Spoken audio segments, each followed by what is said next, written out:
కానీ ఆయన ఏదో నిలిపేశారు, నోటీస్ ఇచ్చారని మాట్లాడుతున్నారు. Can you show any notice?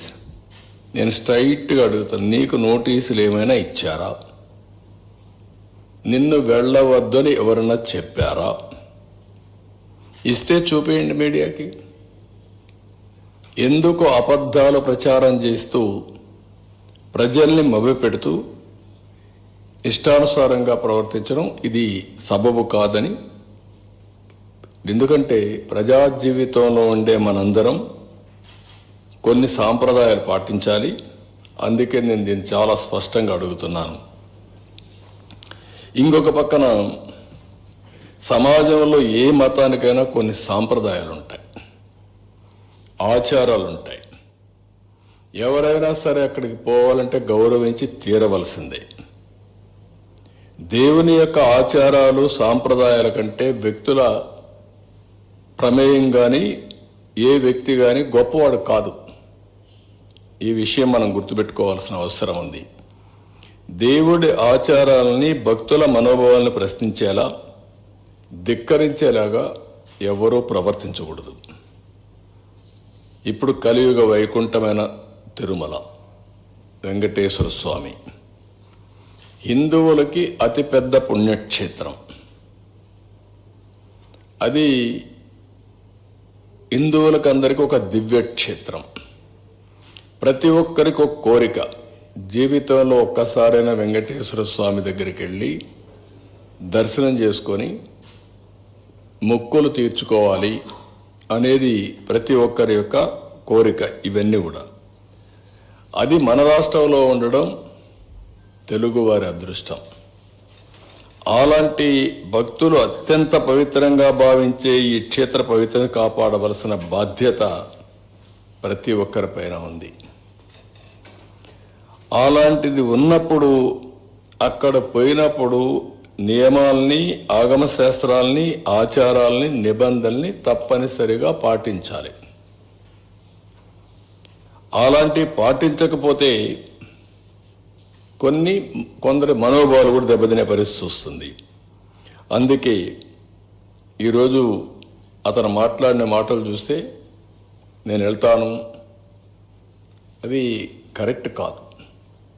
నేను హితో పలుకుతున్నా, అనుభవంతో చెప్తున్నా.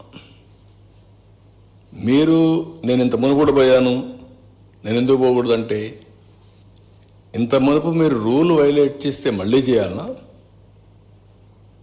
ఇంత మునుపు చట్టాన్ని ధిక్కరించి మీరు బెదిరించి లోపలికి పోతే శాశ్వతంగా అధికారం అవుతుందా? అది శాసనాల్ని, చట్టాలని చేసే శాసనసభ్యులు మనం చేసిన శాసనాల్ని గౌరవించకపోతే ప్రజలు ఎందుకు గౌరవించాలి? అంటే రౌడీజం చేస్తాం, ఏమైనా చేస్తాం అనే విధంగా మాట్లాడడం కరెక్ట్ కాదు. రెండోది, కాశ్మీర్ ముఖ్యమంత్రి చాలామంది లా అబైడింగ్ సిటిజన్స్ అంతా ఎవరొచ్చినా గౌరవంగా డిక్లరేషన్ ఇచ్చి లోపలికి వెళ్ళారు. వాళ్ళకి ఎవ్వరు అబ్జెక్షన్ చేయలేదు.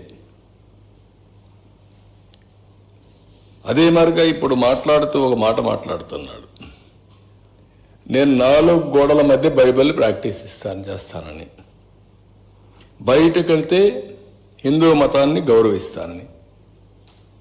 గుడ్. గౌరవించడం అంటే ఏంటి?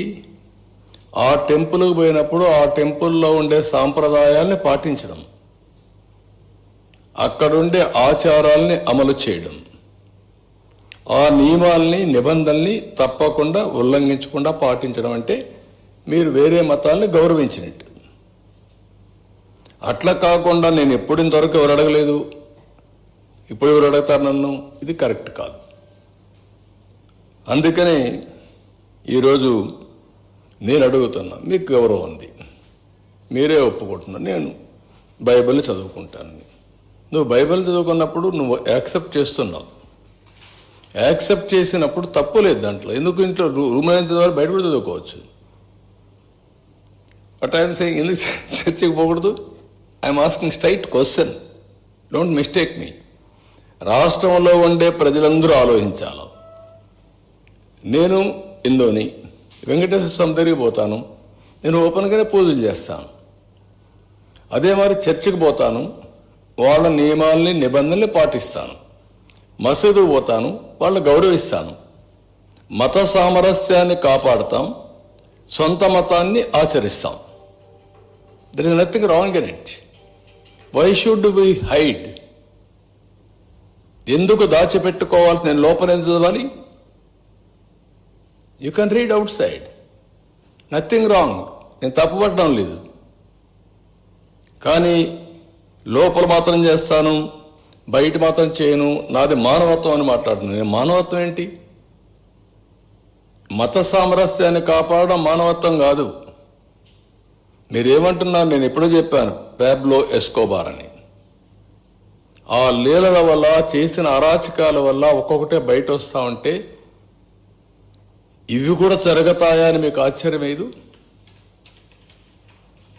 కంపేర్ చేసుకోండి. ఎస్కోబార్కి ఇది డిఫరెన్సెస్. ఈ మధ్య జరిగినటువంటి ఆల్ సంఘటనలు, ఇంకా జరగబోయే సంఘటన కూడా మీరు చూసుకుంటే అవే జరుగుతున్నాయి. దాన్ని పెద్ద ఇది చేస్తూ ముందుకు మాట్లాడుతున్నారు. అదే మాదిరిగా పదే చెప్పిన అబద్ధాన్ని తిప్పి చెప్పడం, పేపర్లో రాయడం, టీవీలో చూపించడం, బ్లూ మీడియాలో అదే ప్రచారం చేయడం. ఇక్కడ కల్తీనే జరగలేదు అంటాడు. కల్తీని జరగలేదు అంటూనే ఈవో చెప్పాడంటాడు జరగలేదని. ఈవో పదే చెప్పాడు. ఏదైతే ఆ కంపెనీ ఉందో, ఏఆర్ కంపెనీ, ఏఆర్ డైరీ, ఆ డైరీ 8 ట్యాంకర్లు పంపించింది. 4 ట్యాంకర్లు కన్జ్యూమ్ చేశారు. పదే వచ్చిన కంప్లైంట్ చూసిన తర్వాత ఈవో చెప్పినా వినలేదు కాబట్టి ఈ 4 ట్యాంకర్లు రిజెక్ట్ చేసినప్పుడు ఎన్డీడీబీకి పంపించారు, టెస్టింగ్ పంపించారు, ఎన్ఏబిఎల్ టెస్టింగ్. ఇది ఎన్డీడీబీ ఇచ్చిన రిపోర్ట్. ఇది మేము తయారు చేసిన రిపోర్ట్ కాదు. ఇది క్లియర్గా ఎన్డీడీబీ రిపోర్ట్ ఇస్తే ఆ రిపోర్ట్ను తప్పు పెట్టేట్టుగా